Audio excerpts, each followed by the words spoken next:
Welcome back everyone, it's Ben Cather here with Pinkbike Downhill Racing News. We are in Lenzerheide in Switzerland and it is inside the tape day, the best day of the racing week. The course here in Lenzerheide drops 414 meters from the start to the finish over a 2.2 kilometer length. The weather is forecast to be dry, the racing's going to be super tight, this should be exciting. So that's an overview of Lenzerheide, but we need the context. I need someone on site. Charlie, are you there? Are you in Lenzerheide? Yes, Ben, I am in Lenzerheide and it is quite an exciting track we have in front of us. It is part bike park, part loamers. There's a lot of lines in the woods that kind of cross. You can go right, you can go left, you can jump. So it is actually quite exciting from a line choice perspective, even though a bunch of it is quite bike parky and will be single line. But overall, I think this track will work and is going to be very exciting to watch. Amazing, and I've been hearing it's been a bit loose this morning. Has there been some moments? Yes, Ben, this morning was actually quite sketchy. The water from the morning, just coated this dirt and those roots a bit everywhere, and there was some crashes, there was some slide outs, a lot of people were dabbing. And I think because the track is quite short, the riders are actually putting in the pace because they know the margins are going to be very small and they're going to have to go very, very hard to make a difference. Nice, right, okay, well you get trackside and just show us what's happening. I can't wait to see it.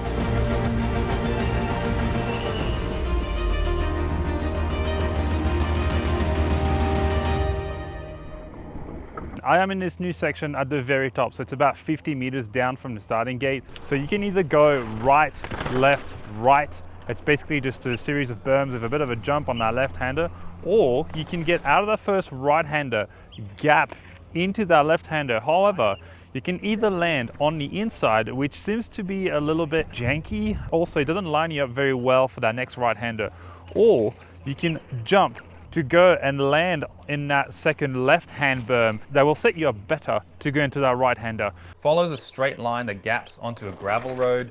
Riders will have to be careful not to get ejected on compression.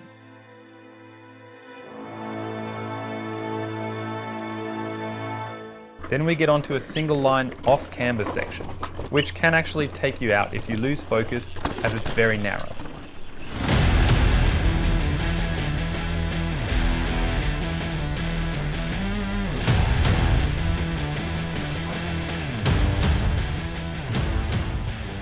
Before the most decisive section of this whole track, you enter this steep chute where everyone seems to be favoring the main line. You can hit the left-hander at the bottom or take the inside line, but it's tricky. Then you get into the real thick of it.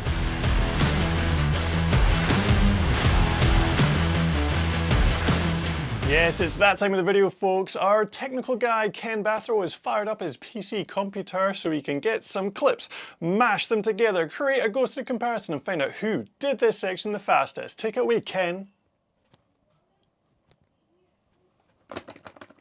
You might recognise this section of track as the unremarkable piece of Swiss hill that almost ended Amory Pierron's career in 2023.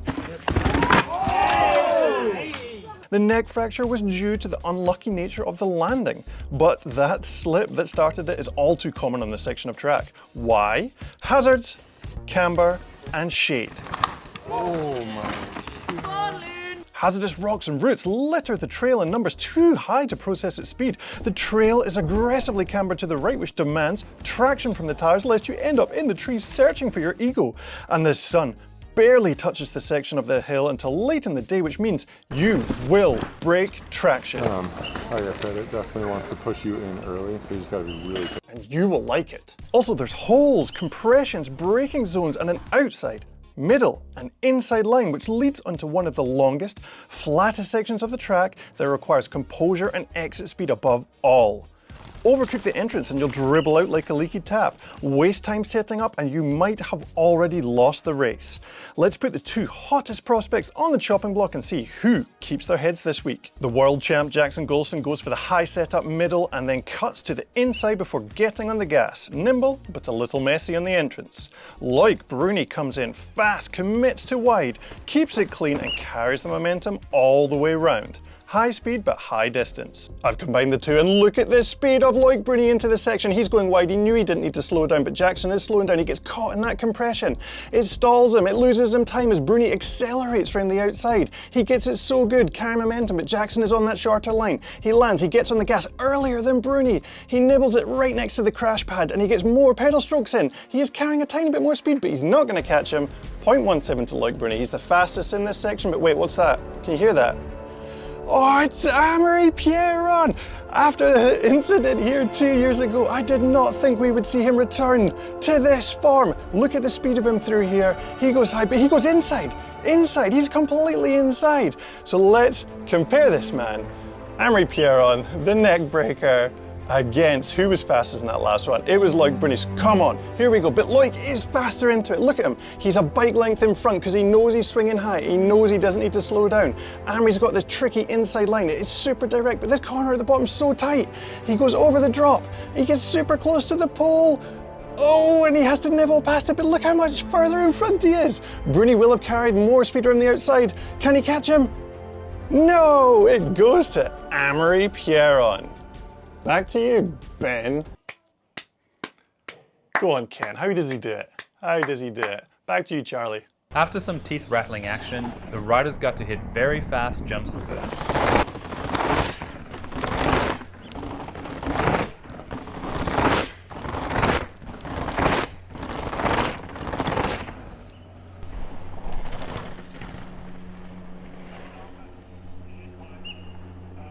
It's always tricky in the morning, like the sun didn't really shine through the woods yet, so it's quite slippy and people crushing. We're putting feet everywhere, so quite sketchy, but we know it's gonna get better hopefully. But yeah, running okay, I guess. Behind me is the section that has caused trouble in the past. It's maybe only 20 meters. However, you got a gap from the back of the rock garden and land in that V-shaped rock at the bottom, then corner on that flat left-hander, which makes it really tricky to negotiate. If you don't get it right, you basically losing all your speed for the roller to big double that comes after. So despite the fact that it is quite a short section, it can make you lose a lot of time. That's amazing, Charlie. Yep, I'm getting some good context now, but elite practice is about to start. Are you near the tabletop? Yeah, Ben, it's been absolutely sick.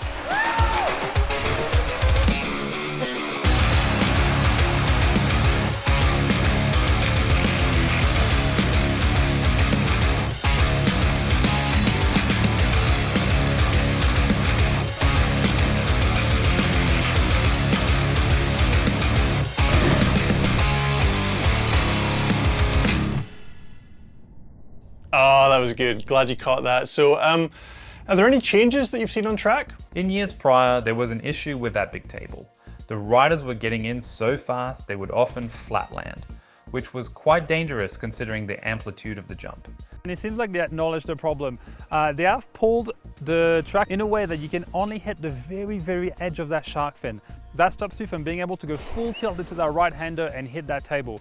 So they have to be really careful and on the brakes because they have to go on the inside line, which is really gravelly. So he seems to have slowed our riders down. However, let's see how it goes in final because people have been going absolutely ballistic. Thanks for that, Charlie. Crack on down the hill, see what else you can find. A bit of a tricky section here after the jump section. You come in pretty fast and then there's a lot of steps, so you got to try and keep your bike on the ground and then hug pretty close to the pad. Yeah, I just got a little bit bounced then and sort of missed the line, but I think if I just slow up a little bit more, it should be good.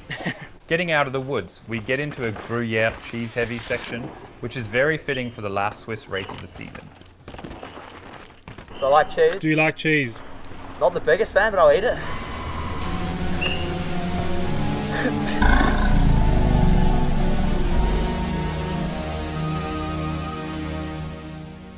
Following the section where Jonty was last seen, we get into the steep chute, which has been a race decider in years prior. You can set up wide and go full outside, which allows you to open up and hit that right-hander clean.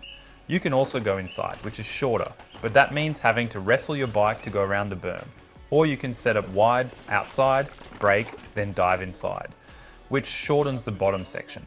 Hitting that berm clean is critical, because it allows you to set up high and open up for that next corner.